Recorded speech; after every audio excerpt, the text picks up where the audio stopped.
சிந்தன் வந்து ஈப்பா சிந்தன் வந்து ஒரு புத்தகம் எழுதியிருக்காரு.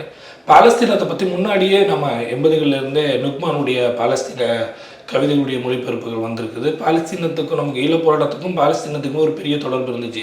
இங்கேருந்து போராளிகள் அங்கே போனது, அதை பற்றின அங்கே போய் பாலஸ்தீன விடுதலை இயக்கத்தில் பயிற்சி பெற்றது, அங்கே பாலஸ்தீனம் பற்றி தொடர்ந்து நம்மளுடைய இதில் தொடர்ந்து பதிவுகள் வந்துக்கிட்டு இருக்குது. இப்போ இப்போ நடக்கிறத பற்றி ஈப்பா சிந்தனுடைய ஒரு புத்தகம் வந்து பாலஸ்தீனம் நம்மால் செய்ய முடிந்தது என்ன அப்படின்னு ஒரு புத்தகம் வந்திருக்குது. அதுக்கப்புறம் இப்போ விடியலில் இருந்து 10 லட்சம் பட்டங்கள் அப்படின்ற தலைப்பில் ஒரு புத்தகம் ஒன்று கொண்டு வர்றாங்க. அப்புறம் மருத்துவர் பாடல்கள் வந்திருக்குது. இன்னும் பல புத்தகங்கள் வந்திருக்குன்னு நினைக்கிறேன். என்னுடைய அறிவுக்கு எட்டி தான். ஆனால் நாம் எப்போவுமே ஒன்றும் இல்லை, ஈழப்பிரச்சனை பற்றின புரிதலுக்கான நம்மளுடைய இலக்கியங்களே என்ன அப்படின்றது ஒரு கேள்விக்கு இருக்குது. இப்போ உலக பிரச்சனைகள் இல்லை, நமக்கு வந்து தூரத்தில் இருக்கக்கூடிய ஒரு நாடுகள் பற்றின பிரச்சனைகளை பற்றி பேசி அதை இலக்கியமாக இல்லை சொந்தமாக கொண்டு வர்ற அளவுக்கு நம்மளுடைய பரப்பின விரிவடையலை அப்படின்னு நான் நினைக்கிறேன்.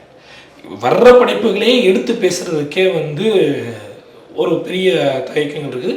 ஆனால் இப்போ கொஞ்சம் பரவாயில்ல. இப்போ சிந்தனுடைய சில அமைப்புகள் தொடர்ந்து இந்த பிரச்சனைகளான குரல்கள் கொடுத்துக்கிட்டு இருக்காங்க, அதுக்கான படைப்புகள் எடுத்துக்கிட்டு இருக்காங்க. இலக்கிய பரப்பாக பார்க்குறப்ப வழக்கம் போல் இலக்கிய பரப்பு ரொம்ப மெதுவாக தான் நகர்ந்துக்கிட்டு இருக்குது.